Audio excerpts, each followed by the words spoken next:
Assalamualaikum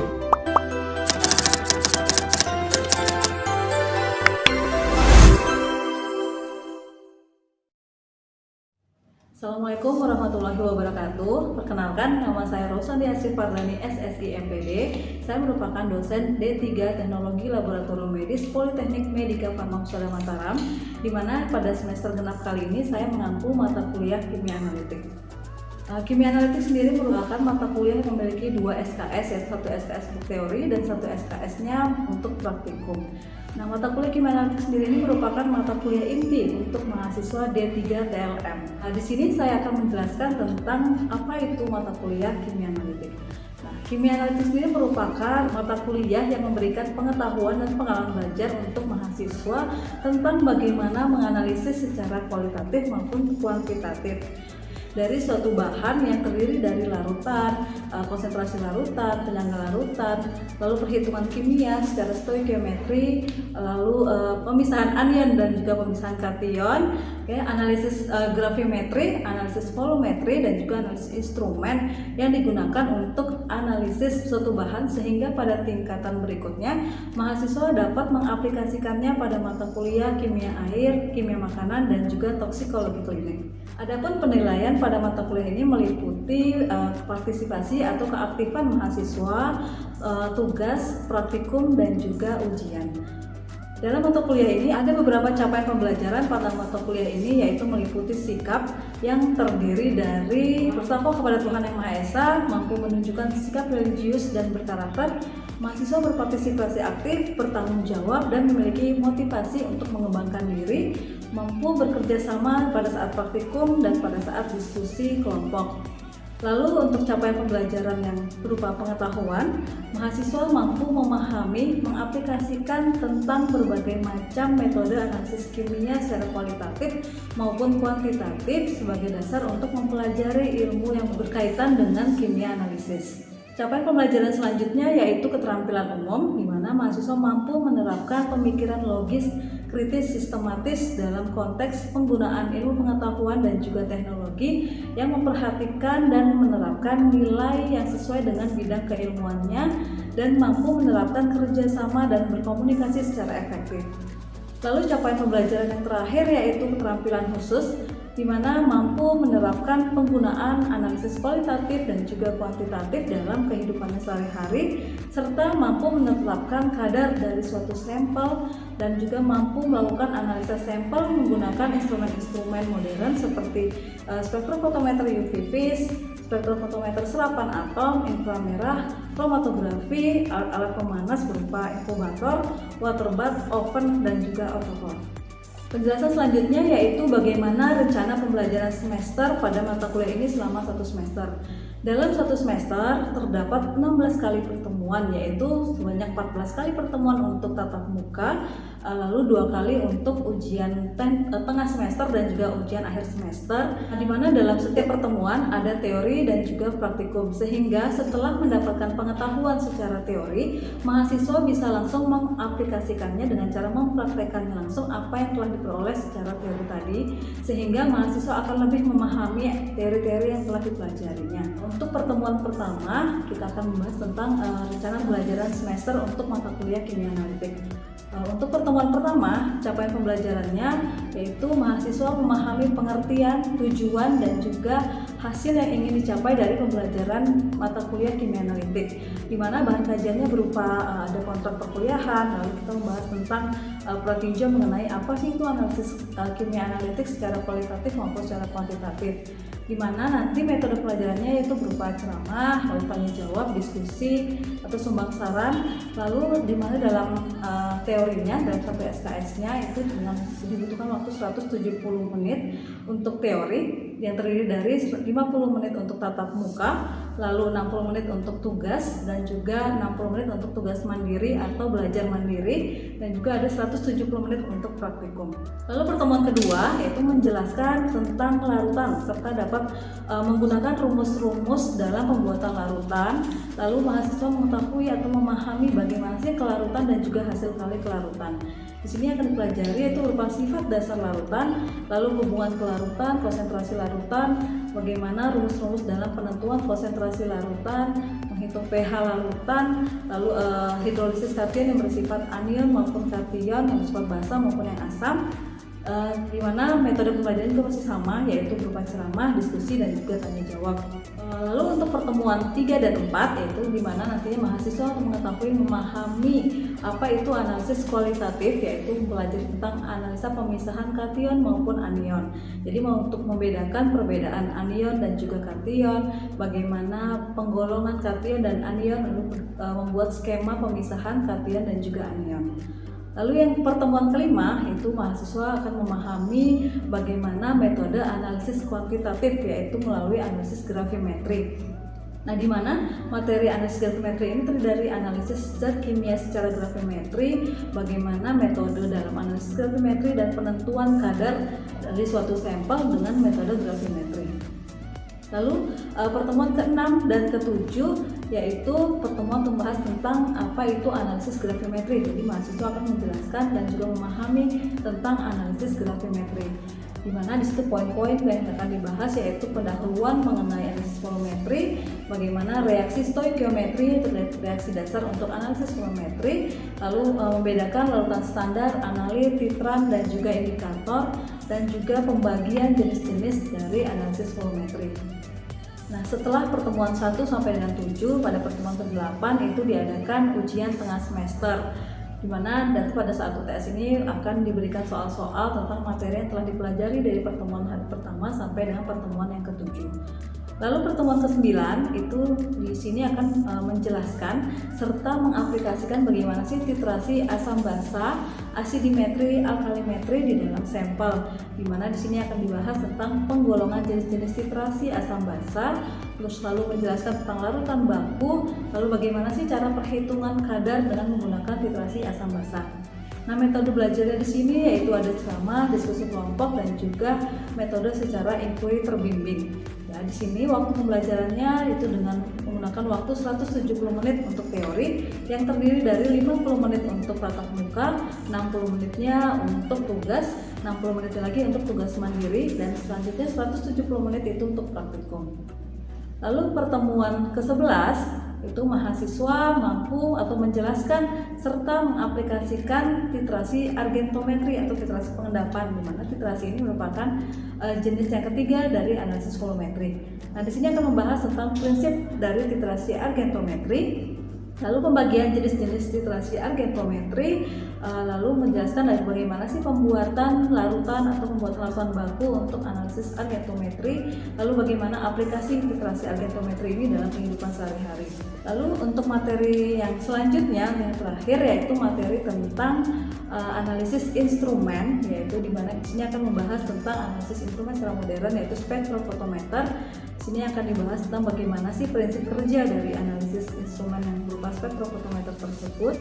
Untuk pertemuan ke-15 yaitu membahas tentang analisis instrumen, di mana nantinya mahasiswa diharapkan dapat mengetahui dan memahami metode analisis spektrofotometer.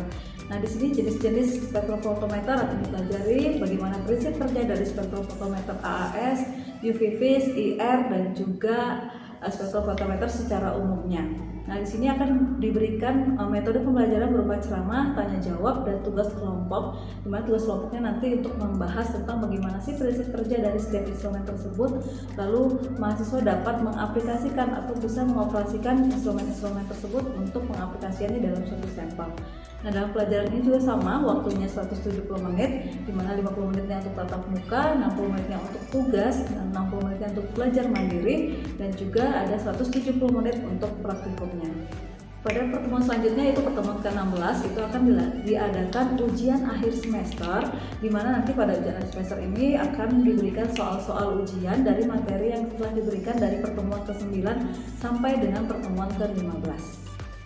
Selanjutnya untuk bobot penilaian untuk mata kuliah ini terdiri dari 3 aspek, yaitu aspek kognitif, afektif, dan juga psikomotorik, di mana terdiri dari keaktifan, tugas, praktikum itu sebanyak 40%, lalu bobot untuk ujian tengah semesternya sebesar 20%, lalu bobot untuk ujian akhir semesternya sebesar 30%, dan juga untuk bobot kehadirannya sebesar 10%. Lalu untuk referensi yang digunakan dalam mata kuliah kimia analitik ini yaitu terdiri dari buku-buku yang berasal dari pengarang yang luar negeri maupun juga dari dalam negeri, dan juga menggunakan buku penuntun praktikum kimia analitik.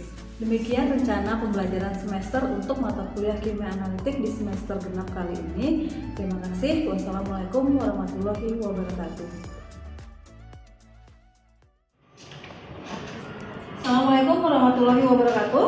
Waalaikumsalam warahmatullahi wabarakatuh. Oke, selamat siang semuanya. Siang, Bu.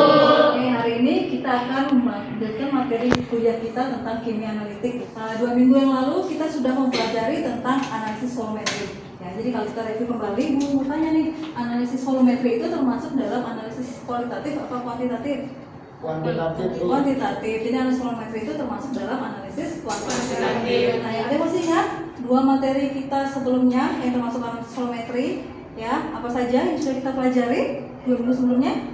Ada titrasi asam basa dan pengendapan, kuantitatifnya, oke, dan juga reduksi oksidasi. Lalu ada apa lagi?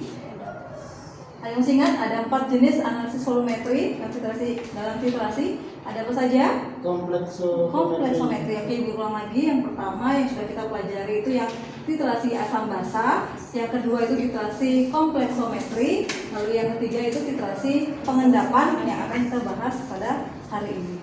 Titrasi tersebut asam basa dan kompleksometri. Bedanya ada 2 prinsip dasar dari titrasi tersebut dan indikator yang biasa digunakan dari titrasi. Oke, jadi dari 2 jenis ya. Jadi perbedaan dari kedua jenis titrasi tersebut adalah dari apa tadi? Prinsip dasarnya, lalu dengan indikator yang digunakan ya. Begitu juga dengan yang akan kita bahas hari ini ya. Kita mulai dari melihat gambar yang ada di layar ya. Kalian kira-kira kalau melihat ini gambar apa yang terlihat oleh kalian? Oke, kalau kita lihat dari bentuknya semua ini, dari ini apa yang membedakan antara satu garam ini dengan yang lainnya? Bentuk garam, gambar kasar dan halus, ada yang kemasan dan ada yang tidak. Oke, kita bisa lihat di situ ya. Nanti di sini ada bentuk garam yang halus, ada garam yang kasar, ada di sini nih ada garam yang punya kemasan dan ada yang tidak berkemasan. Oke, kira-kira kita bisa lihat dari situ gambar bedanya dari situ ya, dari bentuk fisiknya dan juga dari komposisi kemasannya. Kira-kira kalau kita mau tahu bagaimana sih kita bisa menentukan komposisi dari setiap garam tersebut, nah itu yang akan kita bahas di titrasi argentometri atau titrasi pengendapan. Kita akan masuk ke materi titrasi argentometri atau nama lainnya titrasi pengendapan. Nah, kita lihat di situ prinsip dasar dari titrasi pengendapan ya. Jadi dia titrasi terhadap larutan analit terhadap larutan standarnya yang berupa larutan perak nitrat atau AgNO3 ya. Lalu kita lihat di sini prinsip dasar dari reaksi titrasi pengendapan itu adalah terbentuknya reaksi pengendapan atau adanya endapan yang timbul ya. Nah, kita lihat di sini ini adalah persamaan reaksinya dari dasarnya sehingga nanti terbentuklah endapan perak klorida ya. Jadi diingat tanda panah ke bawah ini adalah berupa endapan. Jadi ini dia dasarnya ada ion klor direaksikan dengan AgNO3 lalu jadilah AgCl berupa endapan dan juga hasil sampingnya berupa nitrat. Jadi ini prinsip dasar dari titrasi pengendapan. Sama seperti 2 titrasi sebelumnya ya. Jadi ada prinsip dasarnya. Nah, kalau di sini adalah terbentuknya endapan gitu ya. Lalu selanjutnya kita lihat pembagiannya. Ini besar kurvanya. Ya, jadi ada kurva penghitungannya. Lalu selanjutnya kita next saja di sini. Oke. Kita lihat titrasi pengendapan ya dibagi menjadi 2 jenis ya berdasarkan indikator yang digunakan. Kira-kira ada yang tahu nggak itu di dalam istilah di titrasi ada 2 yaitu ada analit dan juga ada titran ya. Apa bedanya analit sama titran? Ada yang tahu analit sama titran bedanya apa? Titran merupakan larutan baku yang digunakan yaitu larutan yang ada di dalam buret. Sedangkan analit yaitu larutan sampel yang akan dititrasi yang terdapat pada Erlenmeyer. Oke, ya benar ya. Jadi larutan titran itu yang ada di buletnya dan ketahuan dia ada dalam buletnya atau dia sebagai larutan standarnya. Analit itu adalah sampel yang akan kita analisis. Lalu ada yang untuk menunjukkan titik akhir titrasi, itu namanya indikator. Apa itu indikator itu? Jadi indikator itu berfungsi sebagai penunjuk titik akhir dari titrasi. Ya, jadi ada indikator itu penunjuk titik akhir titrasi. Dan menunjukkan apa dia biasanya indikator? Ditandai dengan adanya perubahan sampel warna pada sampel. Perubahan warna pada sampel. Jadi titik akhir titrasi itu ditentukan oleh yang namanya indikator, itu dengan adanya perubahan warna pada sampel. Nah, pada titrasi pengendapan ini ada pembagiannya menjadi dua jenis berdasarkan indikator yang digunakannya. Ya, jadi ada pembagian dua, ada tiga jenis, yaitu ada metode Moore, ada Volhard, dan ada yang Fayens. Yang ketiga seperti ini. Oke. Kita lihat satu persatu.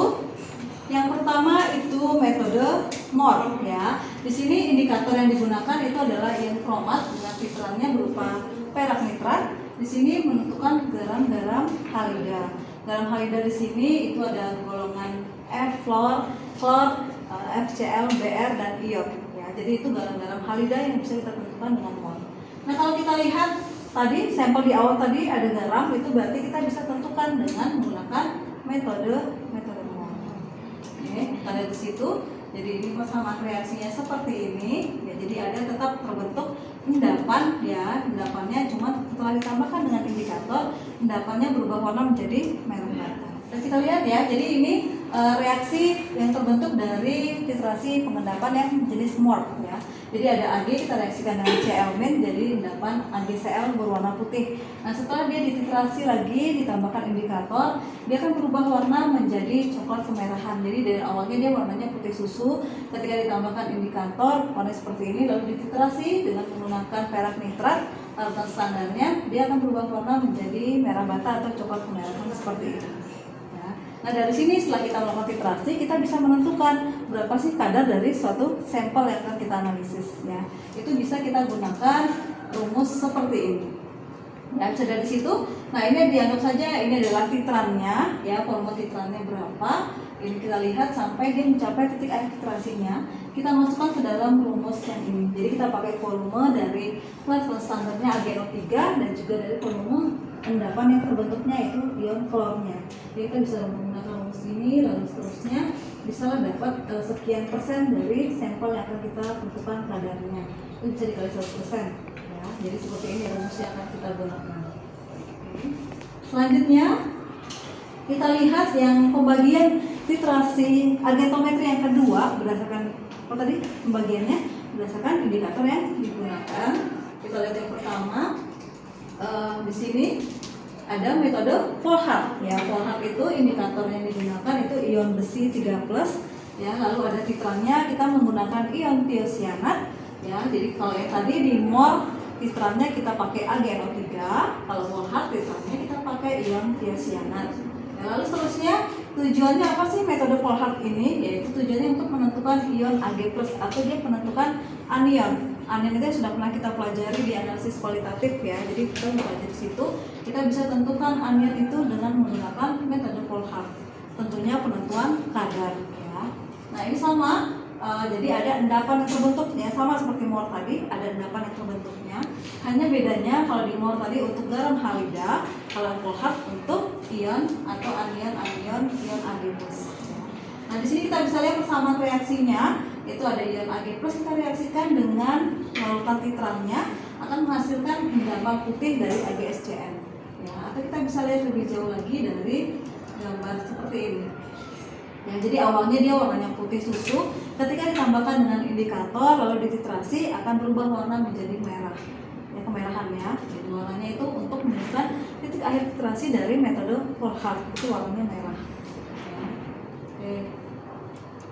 Kita lihat aplikasinya. Kalau untuk titrasi Volhard ini kita bisa tentukan konsentrasi ion halida, ya, ion karbonat, dan juga kita mau menentukan kadar belerang misalnya dari suatu sampel. Ya. Kalau tadi yang di Moore itu kita bisa menentukan kadar garam, ya, misalnya bisa garam di air sungai, seperti air laut, itu bisa kita, atau menentukan kadar garam pada bahan sampel makanan, itu bisa kita tentukan dengan menggunakan titrasi Moore, ya. Kalau Volhard itu kita menggunakan ion, ya, menentukan kadar-kadar belerang atau ion yang halida seperti ini, ya, untuk Fayens dan juga Moore. Oke. Nah, selanjutnya kita bisa lihat di sini ada soal dan Ibu mau minta semuanya untuk kita berdiskusi secara kelompok. Jadi duduk sesuai kelompok yang telah Ibu bagikan minggu lalu. Jadi kita akan melakukan diskusi kelompok untuk dalam waktu sedikit saja ya. Oke, silakan untuk berkumpul bersama kelompoknya masing-masing. Nah, sudah selesai semua mengerjakan diskusi kelompoknya dan dikerjakan LKM-nya ya. Nah, dari situ kita bisa kesimpulan, kita bisa lihat dari LKM-nya. Oke, ada yang bisa menyimpulkan kan dari dengan garam yang diberikan tadi, apa yang bisa kalian hipotesiskan dari materi yang akan dibahas, yang akan setelah dibahas tadi? Ada yang bisa melihatnya? Ya Bu, jadi dari yang setelah Ibu jelaskan tadi, kita bisa simpulkan bahwa kita bisa mengetahui komposisi atau kadar NaCl dari garam yang berarti bisa kita gunakan titrasi argentometri tersebut, Bu. Ya, jadi kita bisa menggunakan titrasi argentometri ya untuk menentukan kadar dari suatu garam itu. Jadi kita bisa menentukan komposisi dari garam itu dari menggunakan titrasi argentometri. Jadi bisa diaplikasikan dalam kehidupan sehari-hari. Oke. Nah, kalau sekalian bertanya lagi, kira-kira menurut kalian dalam jenis titrasi argentometri mana sih yang bisa kita gunakan untuk menentukan kadar dari suatu garam atau NaCl yang ada pada garam tersebut, dari jenis garam tersebut? Kira-kira jenis titrasi apa yang bisa kita gunakan? Jenis titrasi mol, Bu. Ya, kenapa bisa alasannya titrasi mol? Kira-kira kenapa?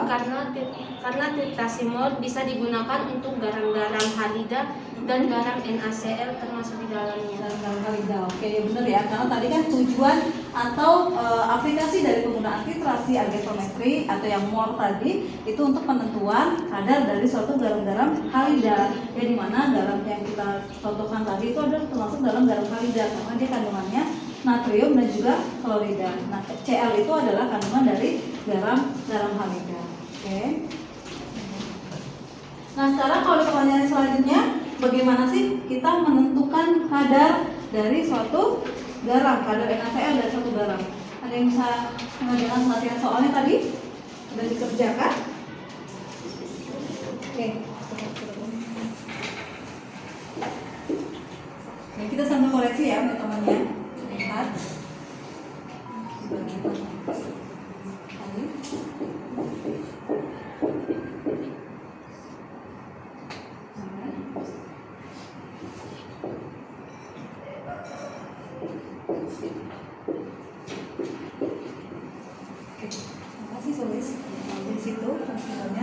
Oke, kita lihat ya. Silakan kembali tempatnya. Kita koreksi ya sama-sama. Kita lihat dari soal yang ada di LKM yang telah kalian kerjakan. Kita lihat di sini ya jawaban temannya. Dan diketahui dari soal itu kita bisa lihat juga di layar ya. Di sini ada volume untuk sampelnya, volume dari larutan standarnya, lalu ada massa dari sampelnya, lalu ada massa untuk yang proses titrasinya sekian. Nah, ditanya adalah persen dari NaCl-nya. Nah, kita lihat di sini rumusnya kita pakai volume dari larutan standarnya dikali dengan normalitasnya dibagi 16 sampel, jangan lupa dikali dengan 100%. Langkahnya ini lalu seterusnya dapatlah persentase dari NaCl-nya sekian persen. Ya, jadi ini hasil kerjaan teman ini sudah benar. Oke? Ada yang mau bertanya di sini tentang soalnya ini? Sudah bisa ya? Kita jadi kalau mau menentukan kadar garam dari sampel yang kita analisis itu kita bisa menggunakan rumus ini. Ya. Oke. Sebelum Ibu akhiri pertemuan hari ini, ada pertanyaan sampai di sini? Tidak ada. Oke, jadi kita mau menyimpulkan dulu. Jadi titrasi pengendapan itu hampir sama ya, jadi sama seperti dua titrasi sebelumnya yang sudah kita pelajari, yaitu titrasi kompleksometri dengan asam basa ya. Titrasi pengendapan itu punya prinsip dasarnya yaitu dia terbentuknya suatu endapan. Ya, lalu dia membutuhkan namanya larutan titran juga, analit juga, dan juga membutuhkan yang namanya indikator. Jadi sama ya, jadi prinsipnya pada volumetri itu sama semua. Jadi ada prinsip dasarnya, ada titran, ada analit yang digunakan. Oke, jadi jangan lupa ya kalau sudah kita pelajari di kampus, jadi jangan lupa untuk diulang kembali belajarnya di rumah ya. Jadi agar supaya apa yang kita dapatkan di kelas itu bisa lebih dalam lagi setelah kalian mempelajarinya di rumah. Jadi jangan sampai kalian mudah putus asa kalau misalnya merasa belum memahami dengan materi apa yang disampaikan di kelas. bisa dipelajari dulu di rumah, lalu misalnya besoknya masih belum paham, boleh tanyakan kembali ke Ibu lagi. Oke? Demikian, kalau ada pertanyaan lagi, Ibu akhiri kuliah kimia analitik hari ini. Minggu depan insya Allah kita akan lanjutkan materi kita tentang titrasi redoks ya, titrasi volumetri yang keempat, yaitu titrasi, reduksi, dan oksidasi. Sampai ketemu lagi minggu depan insya Allah. Ibu akhiri ya. Assalamualaikum warahmatullahi wabarakatuh. Waalaikumsalam warahmatullahi wabarakatuh. Selamat siang dan terima kasih. Sampai jumpa lagi minggu depan.